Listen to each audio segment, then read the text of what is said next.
Hey hi friends. So last எபிசோடில் பார்த்தீங்கன்னா நம்ம ஹீரோயினோட எக்ஸ் பாய் ஃப்ரெண்ட் மறுபடியும் அமெரிக்காவுக்கு கிளம்பிட்டு இருப்பான். அப்படி அவன் போகும்போது இதுக்கப்புறம் அவனை நினச்சி இவ வருத்தப்படக்கூடாது அப்படின்றதுக்காக டேரெக்டாக வழி அனுப்பி வைக்கிறதுக்காக நம்ம ஹீரோயினை கூட்டிட்டு போவான். ஹீரோ வழி அனுப்பி வச்சதுக்கப்புறம் ஒரு மாதிரி அழுதுட்டு கூட இருந்திருப்பா. ஸோ இதுக்கப்புறம் நடக்க போகிறத நம்ம இந்த எபிசோடில் பார்க்கலாம். ஸ்டார்டிங் சீனில் பார்த்தீங்கன்னா அடுத்து நமக்கு ஒரு ஃப்ளாஷ்பேக் தான் காட்டுறாங்க. அதாவது ஸ்கூல் படிச்சுட்டு இருந்த அந்த டைமில் ஒரு குக்கிங் காம்படிஷன் வச்சிருப்பாங்க போல. ஸோ அதுக்காக நிறைய கேர்ள்ஸ் எல்லாருமே பார்த்தீங்கன்னா அப்படியே கேக்லாம் பண்ணிட்டு இருப்பாங்க. அதில் நம்ம ஜங்கும் ஹீரோயினும் கூட பண்ணுவாங்க. அப்போ நம்ம ஜங் சொல்றா ஹீரோயினோட கேக் பார்த்துட்டு, ஹே உன்னோட கேக் ரொம்ப அழகா இருக்குடி. சரி அதெல்லாம் இருக்கட்டும், காம்படிஷன் முடிச்சதுக்கு அப்புறம் நீ என்ன பண்ண போற? இந்த கேக் எல்லாத்தையும் கண்டிப்பா நம்ம 2 பேரால சாப்பிட முடியாது அப்படின்னு சொல்லும்போது அதுக்கு ஒருத்தன் இருக்கான் அப்படின்னு சொல்லிட்டு இவ பாத்தீங்கன்னா ஹீரோ கிட்ட எடுத்துட்டு போலான்னு பாக்குறா. ஆனா அங்க ஆல்ரெடி நிறைய கேர்ள்ஸ் நம்ம ஹீரோ வந்து சுத்தி வச்சிருக்காங்க. ஆக்சுவலா நம்ம ஹீரோவுக்கு ஸ்கூல் படிக்கும் போது இந்த கேர்ள் ஃபேன்ஸ் எல்லாம் ரொம்ப அதிக பேர் இருந்திருப்பாங்க போல. அதனால எல்லாருமே வந்துட்டு விடாம கேட்டுட்டே இருக்காங்க, என்னோட கேக்க சாப்பிடு என்னோட கேக்க சாப்பிடு அப்படின்னு சொல்லிட்டு. அவனும் என்ன பண்றதுன்னே தெரியாம ஒரு மாதிரி ஆடி போயிருக்கும் போது ஹீரோயின் இதை பார்த்து ஒரு மாதிரி தூரமா பொறாமையில இருக்கும்போது அப்படியே ஹீரோவும் பார்த்துட்டு இருக்கான். பட் இருந்தாலும் ஹீரோயின் வந்துட்டு உடனே ஹீரோவை கண்டுக்காத மாதிரி அங்கிருந்து போயிடுறா.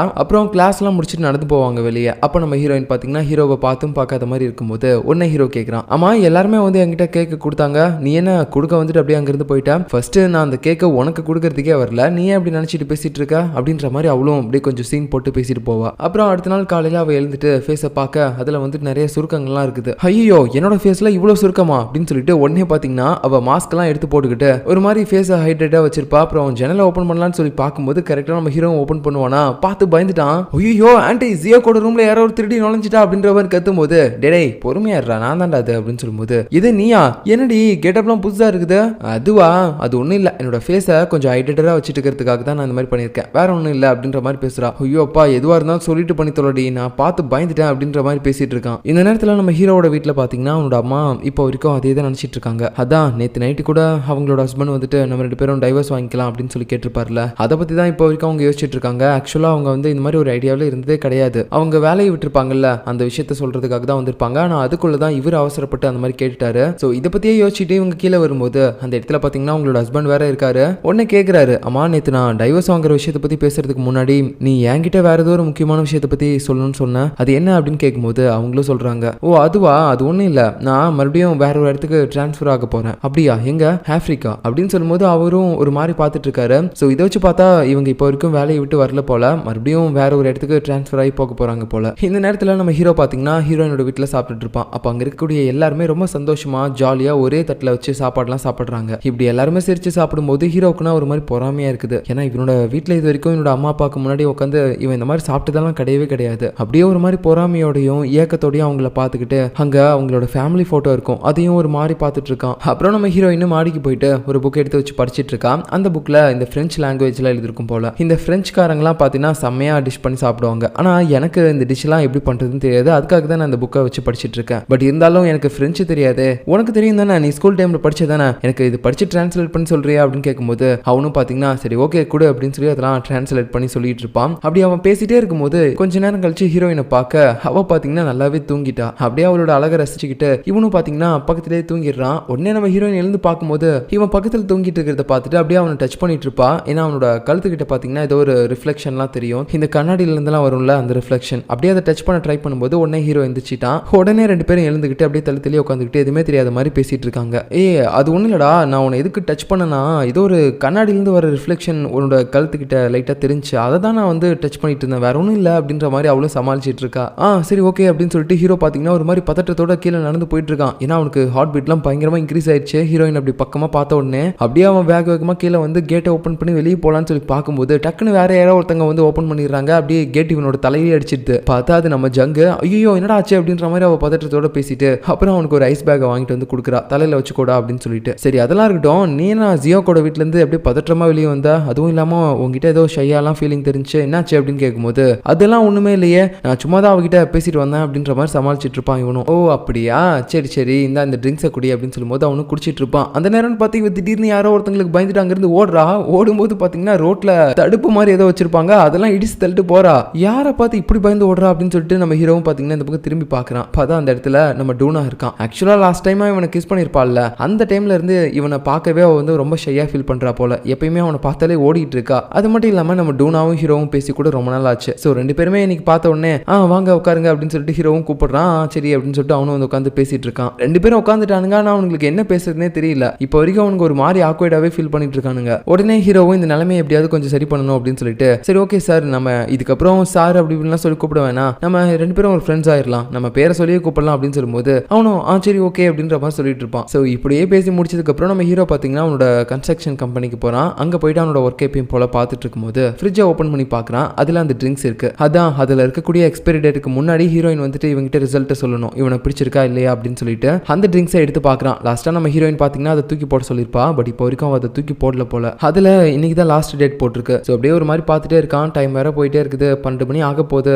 அவ அதுக்குள்ள என்கிட்ட ஏதாவது ரிசல்ட் சொல்லுவாளா அப்படின்னு சொல்லிட்டு ஹீரோவும் வெயிட் பண்ணி பார்த்துட்டே இருக்கான். டைம் ஒரு பக்கம் பார்க்கறான், ஃபோனையும் பார்க்கறான். இந்த பக்கம் நம்ம ஹீரோயினும் பார்த்தீங்கன்னா அந்த எக்ஸ்பைரி டேட் போட்டோ இருக்குல்ல, அதை நம்ம ஹீரோ எடுத்து அனுப்பி விட்டுருப்பான். இந்த டேட்குள்ள நீ எனக்கு வந்து ரிசல்ட் சொல்லணும் அப்படின்னு சொல்லிட்டு. ஸோ அந்த டேட்டை அவளும் பார்த்துட்டு ஐயோ இன்னைக்கு தான் லாஸ்ட் டே போல, நான் என்ன பண்றது, அவங்ககிட்ட ரிசல்ட் சொல்லலாமா, என்ன சொல்றது அப்படின்னு சொல்லிட்டு ஒரு மாதிரி குழப்பத்தோடயே இருக்கா. அதுக்கப்புறம் எதுவுமே சொல்லாம விட்டுட்டா. இந்த பக்கம் ஹீரோவும் பார்த்தீங்கன்னா அவள் தான் அவள் எதுவுமே சொல்லலை அப்படின்னு சொல்லிட்டு ஒரு மாதிரி சோகமா உட்காந்துட்டு இருப்பான். இப்போ அடுத்த நாள் பார்த்தீங்கன்னா ஹீரோ அவனோட டீம்மேட்ஸ் எல்லாத்தையுமே நல்லபடியாக ஒர்க்லாம் பண்ணிட்டு அப்படியே அங்கேருந்து கிளம்பும் போது அவனோட அம்மா கால் பண்றாங்க. இன்னைக்கு ஈவினிங் நீ ஃப்ரீயா இருக்கியாப்பா, உனக்கு ஏதாவது ஒர்க் இருக்கா அப்படின்னு கேட்கும்போது இல்லம்மா சொல்லுங்க என்ன அப்படின்னு கேட்கும்போது அது ஒன்றும் இல்லப்பா, உங்ககிட்ட ஒரு முக்கியமான விஷயத்த சொல்லணும் நானும் அப்பாவும், அதனால ஒரு ரெஸ்டாரண்ட்டை புக் பண்ண நம்ம அங்கே மீட் பண்ணி பேசலாம் அப்படின்னு சொல்லும்போது இவனும் ஓகேன்னு சொல்றான். இன்னொரு பக்கம் நம்ம ஹீரோயின் பார்த்தீங்கன்னா அவளோட பேரண்ட்ஸ் எங்கேயோ வெளியே போயிட்டாங்க அப்படின்னு சொல்லிட்டு இப்போ வீட்டில் இருக்கக்கூடிய கிச்சன்லேயே சமைச்சு கற்றுக்கலாம் அப்படின்னு சொல்லிட்டு அவள் பாட்டுக்கு சமைச்சிட்டு இருக்கா. ஆனால் வெளியே போன பேரண்ட்ஸ் பார்த்தீங்கன்னா சீக்கிரமாவே வந்துட்டாங்க. இவ சமைச்சிட்டு இருக்கிறத பார்த்துட்டு ஒரு மாதிரி யோசிக்கிறாங்க.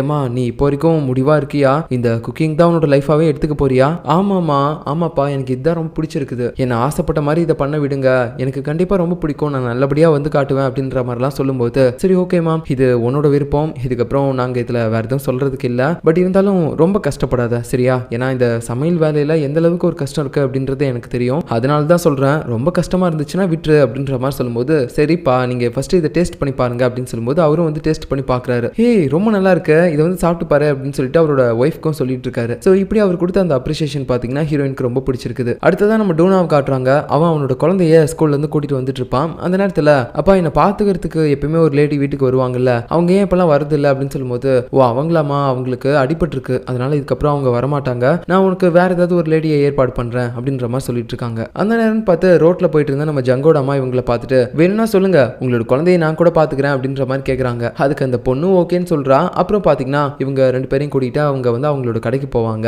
டூனாவும் சொல்லிட்டே இருக்கான் இல்ல ஆண்டி உங்களுக்கு எது கஷ்டம், நான் வேற ஏதாவது ஒரு லேடியை பாத்துக்கிறேன் இந்த வேலை பண்ணக்கூடிய ஒருத்தங்களா அப்படின்னு சொல்லும்போது இல்ல பரவாயில்ல இருக்கட்டும், நானும் எப்படியே தனியா தான் இருப்பேன், அது வரைக்கும் உங்க குழந்தை கூடயாவது இருப்பேன்ல, நான் நல்லபடியா பாத்துப்பேன், நீ எதை பத்தியும் கவலைப்படாதப்பா அப்படின்ற மாதிரி சொல்லிட்டு பேசும்போது கரெக்டா நம்ம ஜங்க அந்த இடத்துக்கு வரா. வந்த இடத்துல டக்குன்னு நம்ம டூனாவை பார்த்தோன்னே அவளுக்கு என்ன சொல்றதுனே தெரியல. உடனே இந்த இடத்த விட்டு ஓடவும் முடியாது, ஏன்னா அவளோட அம்மா வேற அங்க இருக்காங்க. அப்படியே ஒரு மாதிரி ஷாக்கிங்ல இருக்கும்போது கரெக்டா பாத்தீங்கன்னா சரி ஓகே நீங்க 2 பேர் பேசிட்டு இருங்க, நான் போயிட்டு இந்த குழந்தைக்கு ஏதாவது ஐஸ்கிரீம் வாங்கி கொடுக்குறேன் அப்படின்னு சொல்லிட்டு அவங்க குழந்தைய மட்டும் தனியாக கூட்டிட்டு போகும்போது இந்த பக்கம் டூனாவும் கத்துறான் ஆண்டி எங்க தனியா விட்டு போறீங்க, இவனும் ஒரு பக்கம் கத்துறா அம்மா என்னவா பண்ற அப்படின்னு சொல்லும்போது ஏய் ஏன் என்னாச்சு, என்ன ஒரு மாதிரி கத்திட்டு இருக்கிறீங்க, இங்கதான் பக்கத்துல இருக்கு, நான் போயிட்டு உடனே வந்துருவேன், நீங்க 2 பேரும் பேசிட்டு இருங்க அப்படின்னு சொல்லிட்டு அவங்க பாட்டுக்கு இவங்க 2 பேரையும் தனியா விட்டுட்டே போயிட்டாங்க. 2 பேருக்கும் என்ன பேசுறதுன்னே தெரியல. அப்படியே ஒரு மாதிரி ஆக்வர்டா ஃபீல் பண்ணிட்டு மூஞ்ச பார்த்துட்டே இருக்காங்க. ஒரு இடத்துக்கு மேல நம்ம ஜங்குக்கு நல்லாவே தெரிஞ்சிருச்சு ரைட்டு, இதுக்கப்புறம் நம்மளால இந்த இடத்த விட்டு தப்பிக்க முடியாது, சரி பேசாம நம்ம அன்னைக்கு நடந்த இன்சிடென்ட்டுக்கு மன்னிப்பு கேட்டலாம் அப்படின்னு சொல்லிட்டு என்ன மன்னிச்சிருங்க, நான் அன்னைக்கு அந்த மாதிரி உங்களை கிஸ் பண்ணிருக்க கூடாது, அது ஏதோ தெரியாம உணர்ச்சி வசப்பட்டு பண்ணிட்டேன், நீங்க வேற ரொம்ப சேடா இருந்தீங்க அப்படின்னு சொல்லும்போது இல்ல நான் தான் மன்னிப்பு கேட்கணும், நான் அவ்வளோ சேடா இருக்கக்கூடிய விஷயத்தெல்லாம் உங்ககிட்ட ஃபர்ஸ்ட் ஷேர் பண்ணிருக்கூடாது அப்படின்ற மாதிரிலாம் சொல்லிட்டு 2 பேரும் பாத்தீங்கன்னா இங்க ஈக்குவலா மன்னிப்பு கேட்டுக்கிறாங்க. எப்படியோ இந்த பிரச்சனை ஒரு பக்கம் முடிஞ்சிருச்சு. இன்னொரு பக்கம் பாத்தீங்கன்னா நம்ம ஹீரோ அவன் பேரண்ட்ஸோட ஒரு இடத்துல சாப்பிட்டுட்டு இருப்பான். அப்போ அவங்ககிட்ட அந்த முக்கியமான விஷயத்தையும் சொல்றாங்க. அதான் அவங்க டிவோர்ஸ் பண்ண போறாங்கல்ல அந்த விஷயத்தை பத்தி தான் சொல்றாங்க. இதை கேட்டோன்னா அவனுக்கு என்ன சொல்றதுன்னே தெரியல. ஏன்னா ரொம்ப நாள் கழிச்சு இப்பதான் நம்மளோட பேரண்ட்ஸோட நம்ம ஒன்னா சாப்பிடுறோம் அப்படின்ற மாதிரி ஒரு சந்தோஷத்துல அவன் இருந்திருப்பான். அப்படி இருக்கும்போது இப்போ இவங்க திடீர்னு இப்படி சொல்றது கேட்டு அப்படியே பேச முடியாம இருக்கும்போது அப்படியே அவங்க கேட்கறாங்க நாங்க இப்படி டிவோர்ஸ் பண்றதுல உனக்கு ஏதாவது ஆட்சேபணம் இருக்கா அப்படின்னு கேட்கும்போது இல்ல எனக்கு என்ன இருக்க போகுது, இது உங்களோட வாழ்க்கை, நீங்க தான் முடிவெடுக்கணும், அதுக்கு என்கிட்ட கேட்டு என்ன ஆக போகுது அப்படின்ற மாதிரி சொல்லிட்டு உடனே பாத்தீங்கன்னா அங்கிருந்து கிளம்பிட்டான், நான் ஒரு பொருளை விட்டுட்டு வந்துட்டேன் அப்படின்னு சொல்லிட்டு. இதை பார்க்கும்போது அவங்களுக்கும் நல்லா தெரியுது இவன் வந்துட்டு இதை விரும்பல அப்படின்னு சொல்லிட்டு. பட் இருந்தாலும் வேற வழி இல்லை, இதுக்கப்புறம் இவங்க 2 பேரும் தனித்தனியா வாழ்ந்தாதான் நல்லா இருக்குன்ற மாதிரி அவங்க யோசிச்சுட்டு இருக்காங்க. அப்புறமேட்டும் ஒரு மாதிரி இதை நினைச்சுக்கிட்டு சோகத்தோட அவன் ஒரு கடைக்கு போயிட்டு செம்மையா குடிச்சிடறான். நல்லா ஒரு பக்கம் போதை முத்துற அளவுக்கு குடிச்சிட்டு இருக்கும்போது சில விஷயங்களை பத்தியும் நினைச்சு பாக்குறான். அது என்னன்னா சின்ன வயசுல பாத்தீங்கன்னா இதே மாதிரி தான் இவனோட அம்மா என்ன வேற ஒரு இடத்துக்கு டிரான்ஸ்பர் ஆக்க போறாங்க அப்படின்னு சொல்லிட்டு அவங்க பாட்டுக்கு அடிக்கடி போயிருவாங்க, எப்பயுமே வீட்டிலே இருக்க மாட்டாங்க, அடிக்கடி வேற ஏதாவது ஒரு நாட்டுக்கு போயிட்டே இருப்பாங்க. இவனோட அப்பாவும் அதே மாதிரி தான் எப்பயுமே ஹாஸ்பிட்டல் அப்படி இப்படின்னு சொல்லிட்டு அங்கேயே இருப்பாரு. இவன் மோஸ்ட் ஆஃப் த டைம் நம்ம ஹீரோயினோட வீட்டிலேயே தான் இருப்பான். அதே மாதிரி ஒரு நாள் இவங்க மறுபடியும் வேற ஏதோ நாட்டுக்கு போறேன் போறேன் அப்படின்ற மாதிரி சொல்லிட்டு பேசும்போது இவனோட அப்பாவும் பயங்கரமா கத்துவாரு. ஆனா அதை இவங்க சுத்தமா கண்டுக்காம நான் கண்டிப்பா வெளிநாட்டுக்கு போக தான் போறேன் அப்படின்ற மாதிரி சொல்லிட்டு டோரை ஓபன் பண்ணிட்டு வெளியே போலான்னு பார்க்கும்போது அங்க நம்ம ஹீரோ அப்படியே நிக்கிறான். இவங்க உள்ள பேசின எல்லாத்தையுமே ஒரு மாதிரி கேட்டுட்டு தான் இருப்பான். அப்படியே ஒரு மாதிரி அழுகையை கண்ட்ரோல் பண்ணிட்டு நிக்கிறான். இப்படி இதை பத்திலாம் நினைச்சுக்கிட்டு ஒரு மாதிரி இவன் சோகமா குடிச்சிக்கிட்டே இருக்கான். சின்ன வயசுல இருந்து இவங்க ரெண்டு பேருமே என் மேல அக்கறைப்பட்டதே இல்ல, எப்பயுமே அவங்களோட லைஃப் மட்டும் தான் பார்த்துட்டே இருக்காங்க அப்படின்ற மாதிரி சொல்லிட்டு அவன் பாட்டுக்கு யோசிச்சுட்டு நல்லா குடிச்சிடறான். இந்த பக்கம் நம்ம ஹீரோயின் அவளோட ரூம்ல இருக்கும்போது திடீர்னு நம்ம ஹீரோட நம்பர்ல இருந்து கால் வருது. அவளும் அட்டன் பண்ணி பேசுறா. டே என்னடா பண்ற அப்படின்ற மாதிரி கேட்கும்போது உடனே அந்த பக்கம் வேற ஒருத்தங்க ஆன்ட்டி பேசுறாங்க. இந்த மாதிரி அவன் ஒரு இடத்துல பயங்கரமா குடிச்சு விழுந்து கிடக்குறான், நீ உடனே வா அப்படின்ற மாதிரி கூப்பிடுறாங்க. உடனே இவளும் பாத்தீங்கன்னா அந்த இடத்துக்கு போறா. அங்க போய் பார்த்தா அவன் சுயநினைவிலே இல்லாம செம்மையா குடிச்சிருப்பான் போல. அங்க ஒரு ஆன்ட்டி வராங்க. அவங்க அந்த கடையில வேலை பாக்குறவங்க போல. அம்மா நான் தான் உங்களுக்கு கால் பண்ணி வர சொன்னேன். அவர் ஸ்டார்டிங்ல இருந்து குடிக்கும் போதே எனக்கு நல்லா தெரியும், ரொம்ப சேடா ஏதோ ஃபீல் பண்ணிட்டே குடிச்சிட்டு இருந்தாரு, அதனாலதான் அதிகமா குடிச்சிட்டாரு போல. போனை எடுத்து பார்த்தேன், முதல் நம்பர் உங்களுக்கு தான் இருந்துச்சு, அதான் நான் உங்களுக்கு கால் பண்ணேன் அப்படின்னு சொல்லும்போது சரி ஓகே நான் இதுக்கப்புறம் பாத்துக்கிறேன், ரொம்ப தேங்க்ஸ் அப்படின்னு சொல்லிட்டு அவ பாட்டுக்கு ஹீரோ தூக்கிட்டு போலான்னு சொல்லி பார்க்கும்போது மறுபடியும் அந்த ஆன்ட்டி வந்துட்டு அம்மா இப்போ வரைக்கும் அவர் சாப்பிட்டதுக்கு எதுவும் காசு கொடுக்கல அப்படின்னு சொல்லும்போது இது வேறையா, எங்க பர்ஸ் வச்சிருக்கான் அப்படின்னு சொல்லி தேடி தேடி பாக்குறா. பர்ஸே பாத்தீங்கன்னா எங்கேயுமே இல்ல. சரி ஓகே நானே கொடுக்குறேன் அப்படின்னு சொல்லிட்டு அவளே பாத்தீங்கன்னா காசை கொடுத்துட்டு ஹீரோவா வீடு வரைக்கும் அப்படியே தூக்கிட்டு வந்துட்டு இருப்பா. ஆனா ஒரு கட்டத்துக்கு மேல அவளால சுத்தமா முடியல. அங்க வர வழியிலேயே ஒரு பெஞ்ச் இருக்கும், அதுல நம்ம ஹீரோ உட்கார வச்சுட்டு டே போடா அப்பா என்னடா இந்த வீட்டு இருக்கிறா, என்னால இதுக்கப்புறம் கண்டிப்பா அவனை தூக்க முடியாது அப்படின்னு சொல்லிட்டு அவ ஒரு பக்கம் உட்காந்துட்டு அவனை எழுப்ப ட்ரை பண்ணிட்டே இருக்கும்போது திடீர்னு பாத்தீங்கன்னா அவன் போதையில இருந்து எந்திரிக்கிறான். டே என்னடா பிரச்சனை உனக்கு, ஏன்டா இந்த அளவுக்கு குடிச்சிருக்க அப்படின்ற மாதிரி கேட்கும்போது அவனும் பாத்தீங்கன்னா போதையிலேயே அப்படியே உளறிட்டு இருக்கான். நான் ஏன் குடிக்காம இருக்கணும், என்னோட பேரண்ட்ஸ்க்கே என் மேல அக்கறை இல்ல, வேற யார் அக்கறைப்பட போறா என் மேல, நான் எல்லாமே பண்ண போறேன், நான் குடிப்பேன் அப்படின்ற மாதிரிலாம் சொல்லி புலம்பும் போது என்னடா உளர்ற, என்னாச்சு உன் பேரண்ட்ஸ் என்ன சொன்னாங்க அப்படின்னு கேட்கும்போது அவங்க டைவர்ஸ் பண்ண போறாங்களாம், என்னை பத்திலாம் அவங்களுக்கு அக்கறையே இல்ல, அதுவும் இல்லாம உனக்கு ஒரு விஷயம் தெரியுமா, நான் எப்பெல்லாம் உன்னோட வீட்டுக்கு வருவனோ அப்பெல்லாம் பொறாமப்படுவேன், ஏன்னா உங்ககிட்ட இருக்கக்கூடிய ஒரு விஷயம் எங்க வீட்டுல இல்ல, அதாவது ஃபேமிலி போட்டோ, அதை இது வரைக்கும் நாங்க எடுத்ததே இல்லை தெரியுமா, அந்த ஃபேமிலி போட்டோவெல்லாம் பார்க்கும்போது நான் அப்படி ஏங்குவேன் அப்படின்ற மாதிரி சொல்லும்போது இப்பதான் இவளுக்கு உண்மை என்ன அப்படின்னு தெரியுது. ஓ இதனாலதான் இவன் சேடா ஃபீல் பண்ணி இவ்வளவு குடிச்சிருக்கானா அப்படின்னு சொல்லிட்டு அப்படியே அவன் போதையில புலம்பிக்கிட்டே தூங்கிட்டான். அடுத்து கண் முழிச்சு பார்த்தா அவனோட கன்ஸ்ட்ரக்ஷன் கம்பெனில இருக்கான். நான் இங்க எப்படி வந்தேன், என்ன யாரு கூட்டு வந்து இங்க போட்டது அப்படின்ற மாதிரி அவன் யோசிச்சு பார்க்கும்போது ஹீரோயின் அங்க இருக்கா. டேய் நான் தான்டா உன்னை தூக்கிட்டு வந்து போட்டேன், எனக்கு ஃபர்ஸ்ட் சர்வீஸ் சார்ஜ் கொடு, நான் அங்க சாப்பிட்றதுக்கு உனக்கு காசு கொடுத்தேன், அது இல்லாம உனக்கு கஷ்டப்பட்டு இவ்வளவு தூரம் தூக்கிட்டு வந்திருக்கேன்ல எல்லாத்துக்குமே காசு கொடு அப்படின்னு சொல்லும்போது கொடுக்குறேன் அப்படின்னு சொல்லிட்டு அவன் உடனே பர்ஸ் தேடும்போது சரி சரி ஒன்றும் வேணா சும்மா தான் கேட்டேன், உனக்கு தண்ணி ஏதாவது வேணுமா, ஆமா எனக்கு ஏதாவது கொஞ்சம் சில் வாட்டர் இருந்து எடுத்துருவா அப்படின்னு சொல்லும்போது அவளும் பார்த்தீங்கன்னா ஃப்ரிட்ஜில் போயிட்டு ஓப்பன் பண்ணும்போது அந்த இடத்துல அந்த ட்ரிங்க்ஸ் இப்போ வரைக்கும் இருக்குது, அந்த எக்ஸ்பைரி டேட் முடிஞ்சு கூட நம்ம ஹீரோ இன்னும் தூக்கி போடாமல் வச்சிருக்கான். இதை பார்த்துட்டு ஒரு மாதிரி ஷாக்கிங்ல டேய் இதை நான் அன்னைக்கே உன்னை தூக்கி போட சொன்னேன்ல, என்னடா இன்னும் வச்சிருக்க அப்படின்னு சொல்லும்போது இல்லை அதெல்லாம் ஒன்றும் இல்லை அப்படின்னு சொல்லிட்டு அவன் உடனே பார்த்தீங்கன்னா அதை மூடிடுறான். சரி ஓகே என்ன இங்கே கொண்டு வந்து போடுறதுக்கு ரொம்ப நன்றி, நீ இப்போ இங்கேருந்து கிளம்பலாம் அப்படின்னு சொல்லும்போது டேய் நீ போதையில் இருக்கும்போது என்கிட்ட வளர்ன எல்லாத்தையுமே நான் கேட்டுட்டு தான்டா இருந்தேன், போடா போய் உன்னோட பேரண்ட்ஸ் கிட்ட சொல்லு, என்னை விட்டு போகாதீங்கன்னு சொல்றா, ஏன்டா சொல்லாம இருக்க அப்படின்னு சொல்லும்போது நான் என்னடி இதில் பண்ண முடியும், இது அவங்களோட விருப்பம், அவங்க சின்ன வயசுல இருந்து இந்த மாதிரி தான் சண்டை போட்டுட்டே இருப்பாங்க அடிக்கடி, எனக்கு தெரியும் இந்த மாதிரி ஏதாவது நடக்கும் அப்படின்னு சொல்லிட்டு டெய்லியுமே நான் யோசிச்சுட்டு தான் இருப்பேன், இப்போ பிரிவாங்களா அப்போ பிரிவாங்களா அப்படின்னு சொல்லிட்டு அப்படியே யோசிச்சுட்டு இருக்கும் போதே நானும் வளர்ந்துட்டேன், இதுக்கப்புறம் பிரிய மாட்டாங்கன்னு ஒரு நம்பிக்கையில் நான் இருந்தேன், பட் இப்போ பிரிஞ்சுட்டாங்க, இருந்தாலும் பரவாயில்ல, இது கொஞ்சம் லேட்டா இருந்தாலும் நான் நினைச்ச மாதிரி தான் நடந்திருக்குது, இதுக்கப்புறம் நான் அவங்களை கஷ்டப்படுத்திலாம் என் கூட இருக்கணும்னு சொல்ல மாட்டேன், அவங்களுக்கு என்ன தோணுதோ பண்ணட்டும் அப்படின்ற மாதிரி ரொம்ப மனசு உடைஞ்சு சேடா பேசுறான். அதுக்கப்புறம் பாத்தீங்கன்னா அடுத்த நாள் டைவர்ஸ் கேட்டு இவங்க ரெண்டு பேருமே கோர்ட்டுக்கு போயிருப்பாங்க, பட் இருந்தாலும் அவங்க அடுத்த ஹியரிங்க்கு வாங்க அப்படின்னு சொல்லிட்டு அனுப்பி விட்டுருவாங்க. ஏன்னா மோஸ்ட்லி டைவர்ஸ் விஷயம் எல்லாமே பாத்தீங்கன்னா ஒரே ஹியரிங்ல பண்ண மாட்டாங்க, ஒரு 2-3 ஹியரிங் எடுத்து தான் அதுக்கப்புறமேட்டு கொடுப்பாங்க. ஸோ இப்படி இவங்க இதை பத்தி பேசிட்டு நடந்து வரும்போது கரெக்டா மழை பெய்யுது. உடனே அவரும் கூட விரிக்கிறாரு. அந்த நேரத்தில் ஹீரோவோட அம்மாவும் சொல்றாங்க நமக்கு ஃபர்ஸ்ட் கல்யாணம் ஆகும்போது கூட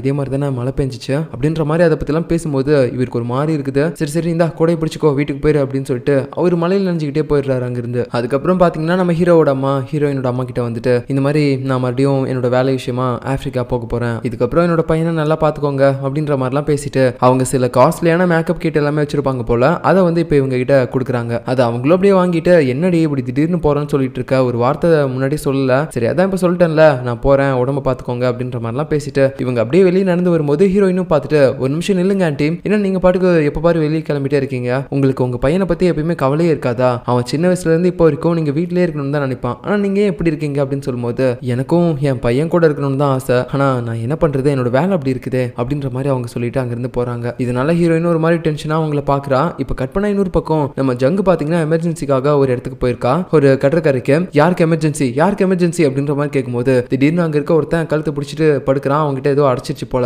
இன்னொரு பக்கம் ஒரு பொண்ணு இதோ அப்படியே ஒரு மாதிரி நுரையெல்லாம் தள்ளிட்டு விழறா. அப்புறம் இன்னொரு பக்கம் கடலோரமா எவனோ ஒருத்தன் மூழ்கி போயிட்டான் போல, அவனை 2 பேரும் பிடிச்சி வச்சிருக்காங்க. இந்த மாதிரி எல்லா இடத்துல இருந்து உதவி கேட்டுட்டே இருக்காங்க. இவளுக்கு என்ன பண்றதுன்னே தெரியல. ஐயோ இவ்வளவு பேர் இருந்தா நான் என்ன பண்றது, எப்படி என்னால எல்லாருக்கும் ஹெல்ப் பண்ண முடியும் கடவுளே அப்படின்ற மாதிரி யோசிச்சுட்டு இருக்கும்போது திடீர்னு அந்த இடத்துக்கு ஒரு சூப்பர்மேன் மாதிரி ஒருத்தவங்க வராங்க. அது வேற யாரும் கிடையாது, நம்ம டூனா தான். அப்படியே அவன் அந்த இடத்துக்கு வரும்போது சூப்பர்மேன் மாதிரி அவனோட காஸ்டியூம்லாம் தானாவே மாறுது. இதை பார்க்கும்போது இவளுக்கு ஒரு மாதிரி லவ் ஃபீலா வருது. ஐயோ என்ன அழகா இருக்காரு அப்படின்ற மாதிரிலாம் பேசிட்டு இருப்பா. நம்ம 2 பேரும் சேர்ந்து வேலை பார்க்கலாம் ஓகே அப்படின்னு சொல்லும்போது இவ்வளோ ஓகேன்னு சொல்றா. அதுக்கப்புறம் 2 பேரும் தனித்தனியா போயிட்டு ஒருத்தங்களா காப்பாத்துறாங்க. ஸோ இப்படி 3 பேரையும் காப்பாற்றி முடிச்சதுக்கு அப்புறம் அப்படியே அவன் அங்கிருந்து போலான்னு பார்க்கறான். நான் வந்த வேலை முடிஞ்சிருச்சு, நான் இப்போ போக போறேன் அப்படின்னு சொல்லும்போது ஐயோ நீங்க என்ன அழகா இருக்கீங்க, எவ்வளவு ஹேண்ட்ஸமா இந்த வேலையெல்லாம் பாத்தீங்க அப்படின்ற மாதிரி சொல்லிட்டு இவ கிஸ் கொடுக்கலான்னு வரா. அப்பதான் அவளுக்கு ஒரு விஷயமே ஞாபகம் வருது. சை கருமோ இதெல்லாம் கனவா அப்படின்னு சொல்லிட்டு அவ எந்திரிச்சிக்கிறா. அப்புறம் வெளியே வந்து பார்க்கும்போது அந்த இடத்துல நம்ம டூனாவோட பொண்ணு இருக்கா. ஏய் என்னடி செல்லம் நீங்க இருக்கா, அம்மா நீ வந்த விஷயத்தை என்கிட்ட சொல்லவே இல்லை, என்ன வந்து எழுப்பிருக்கலாம்ல அப்படின்னு சொல்லும்போது அது ஒன்னும் இல்லை ஆண்டி, நீங்க நைட் ஷிஃப்ட் பார்த்ததா கேள்விப்பட்டேன், அதனால தான் நான் உங்களை ஹெல்ப் டிஸ்டர்ப் பண்ணல. ஓ என்ன அறிவா இருக்கீங்க நீங்க அப்படின்ற மாதிரி பேசிட்டு இருக்கும்போது நம்ம ஜங்கோட அம்மாவும் அந்த இடத்துக்கு வராங்க. எழுந்துட்டியாடி சரி வா நம்ம 3 பேரும் போலாம் ஒரு இடத்துக்கு அப்படின்னு சொல்லும்போது அவளும் எங்கம்மா அப்படின்னு கேட்டுட்டு இருக்கா. ஆனா அவங்க கூட்டு போயிடுறாங்க. அது பாத்தீங்கன்னா ஏதோ ஸ்பா மாதிரி ஒரு இடம் போல. அந்த இடத்துல உட்காந்து இவங்க 3 பேரும் அப்படியே சிரிச்சுட்டு சாப்பிட்டுட்டு பேசிட்டு இருக்காங்க. அப்போ நம்ம ஜங்கோட அம்மாவோட ஃப்ரெண்ட் யாரோ ஒருத்தங்க வந்து அவளை கூப்பிடுறாங்க. அதனால அவங்களும் சரி ஓகே நீங்க 2 பேர் பேசுங்க, நான் அங்க போய் அவகிட்ட பேசிட்டு வரேன் அப்படின்னு சொல்லிட்டு அங்கிருந்து போயிடுறாங்க. அதுக்கப்புறம் பாத்தீங்கன்னா நம்ம ஜங்கும் அவகிட்ட பேசிட்டு இருப்பா. ஆனா அந்த பொண்ணு அதெல்லாம் கண்டுக்காம அங்க பக்கத்துல பாத்தீங்கன்னா ஒரு சின்ன பொண்ணு அவளோட அம்மா வந்து ரொம்ப பார்த்து கவனிச்சுக்கிறாங்க. இதை பார்க்கும்போது ரொம்ப ஏக்கமா இருக்குது இந்த பொண்ணுக்கு. நமக்கு ஒரு அம்மா இருந்திருந்தாங்கன்னா அந்த பொண்ணை பார்த்துக்கிட்ட மாதிரி தானே நம்மளை பார்த்துருப்பாங்க அப்படின்ற மாதிரி எங்கி பார்க்கும்போது நம்ம ஜங்கோ அதை பார்த்து புரிஞ்சுக்கிறா. ஸோ முடிஞ்ச அளவுக்கு இந்த பொண்ணுக்கு ஒரு அம்மா இருந்திருந்தாங்கன்னா எப்படிலாம் நடந்துப்பாங்களோ அந்த ஸ்தானத்துல இருந்து நம்மளும் இவளை அப்படி பார்த்துக்கலாம் அப்படின்னு சொல்லிட்டு அதே மாதிரி இவளும் இருந்துக்கு ட்ரை பண்ணுவா. அந்த பொண்ணுக்கும் கொஞ்சம் ஹாப்பியா இருக்க மாதிரி தான் தெரியுது. அடுத்த நைட் ஆகுது. நம்ம ஹீரோ பார்த்தீங்கன்னா அவனோட திங்ஸ் எல்லாம் எடுத்துட்டு மறுபடியும் அவனோட ஆஃபீஸ்க்கு கிளம்பிட்டு இருப்பான். அந்த நேரத்தில் அவனோட அம்மா பார்த்துட்டு நான் நாளைக்கு காலையில் ஃப்ளைட்டுக்கு போறேன்ப்பா, நான் ஆஃப்ரிக்கா போக போறேன் அப்படின்ற மாதிரிலாம் சொல்லும்போது ஓகேம்மா நல்லபடியா பார்த்து போயிட்டு வாங்க, நான் போனேன்னா அப்பப்போ நீ சாப்பிட்டியா இல்லையான்னு சொல்லி கால் பண்ணிலாம் கேட்குறேன் அப்படின்ற மாதிரிலாம் சொல்லும்போது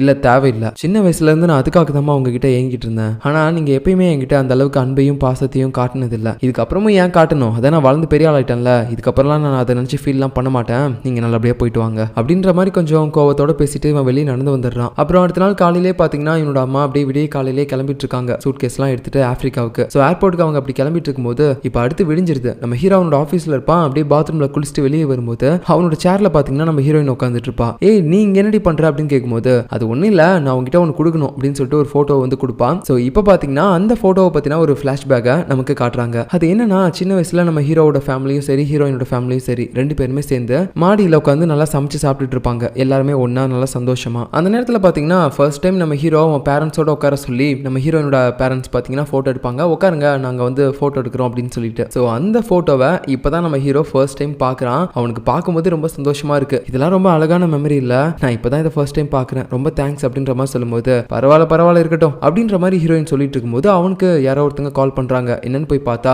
இந்த ஏர்போர்ட்ல பார்த்தீங்கன்னா 2 சூட் கேஸ் இருந்திருக்கு போல. அது நம்ம ஹீரோவோட அம்மாவோட தான். அது ஏர்போர்ட்ல வச்சுட்டு அவங்க பாட்டுக்கு எங்கேயோ போயிட்டாங்க போல. அப்புறம் விஷயம் தெரிஞ்சு நம்ம ஹீரோவோட அப்பாவும் பார்த்தீங்கன்னா அந்த இடத்துக்கு வராங்க. அங்க இருக்கக்கூடிய ஆஃபீஸர்ஸ் எல்லாம் சொல்றாங்க இந்த மாதிரி அந்த லேடி எங்கேயோ போயிட்டாங்க அப்படின்ற மாதிரிலாம் சொல்லும்போது இவங்களும் கால் பண்ணி பார்க்குறாங்க. பார்த்தா ஃபோனும் உள்ள இருந்தா அடிக்குது. ஐயோ இதெல்லாம் வச்சுட்டு எங்க போனாங்கன்னு தெரியலையே அப்படின்னு சொல்லிட்டு எல்லாரும் ஒரு மாதிரி புலம்பிட்டு இருக்கும்போது நம்ம ஹீரோவோட அப்பா இருக்கார்ல அவர் பார்த்தீங்கன்னா அவங்க ஒய்ஃப் கூட வேலை பார்க்கக்கூடிய அந்த க்ளோஸான ஃப்ரெண்டுக்கு கால் பண்றாங்க. அவருக்கு கால் பண்றது இவருக்கு பிடிக்கல. பட் இருந்தாலும் பார்த்தீங்கன்னா வேற வழி இல்லாம இந்த நேரத்தில் கால் பண்றாரு. ஸோ அவர் வேற யாரும் கிடையாது. இதுக்கு முன்னாடி பார்த்தீங்கன்னா இவர் கூட தான் அஃபேர்ல இருந்ததா இவர் தப்பா நினைச்சிருப்பார்ல. அவருக்கு தான் கால் பண்ணி கேட்கிறாரு. இந்த மாதிரி என்னோட ஒய்ஃப் ஆப்பிரிக்காவுக்கு டிரான்ஸ்ஃபர் ஆனதா சொன்னா, இன்னைக்கு காலையில் ஏர்போர்ட் கூட போனா, பட் அதுக்கப்புறம் எங்க போனான்னு தெரியல, உனக்கு ஏதாவது கால் பண்ணாலா அப்படின்னு கேட்கும்போது ஏதோ அவ ஆப்பிரிக்காவுக்கு டிரான்ஸ்ஃபர் ஆயிருக்காளா, என்ன சொல்றீங்க, அவங்க எப்பவோ வேலையை விட்டு நின்றுட்டாங்க, இதுக்கப்புறம் வேற எங்க போய் வேலை பார்க்க போறாங்க அப்படின்ற மாதிரி சொல்லும்போது இவருக்குன்னா தூக்கி வாரி போட்டுருது. ஓ அப்படின்னா வேலையை விட்டு நின்றதுக்காக தான் அன்னைக்கு இவன் என்னோட ஒய்ஃப்க்கு வந்து பூ கொடுத்தானா, நான் தான் அதை பார்த்து தப்பா நினைச்சுக்கிட்டேனா, ஆனா இவ எதுக்காக அந்த உண்மையை சொல்லாம ஆப்பிரிக்காவுக்கு என்ன டிரான்ஸ்ஃபர் பண்ணிருக்காங்கன்னு போய் சொல்லணும் அப்படின்னு சொல்லிட்டு இவர் செம்மையான ஷாக்கிங்ல இருக்காரு. ஸோ இதுக்கப்புறம் நடக்க போறத நம்ம அடுத்த எபிசோட்ல பார்க்கலாம். பாய்.